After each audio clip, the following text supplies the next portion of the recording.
olona zatsy dimy arivo no sitraka fitsaboana memem-poana nandritra ny hetsika izay nataony sambo sinoa Sud de la Paix tamin'ny fandalomana teto Antsiranana eny amin'ny 20 Jolay hatramin'ny voalohan'ny volana Aogositra 2024.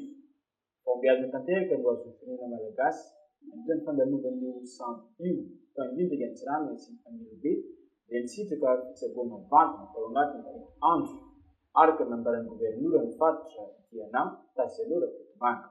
Satria andrivony maro ny vahoaka izay nisitraka ny fitsaboana teto, karakarana teto, voala antitra teto ny fisaorana sy fankatolina. Ny fahafahampo-tanteraka moa tsy misy fa ny rarintsika zany voala iverenan'ny sambo indray koa amin'ny magnaraka.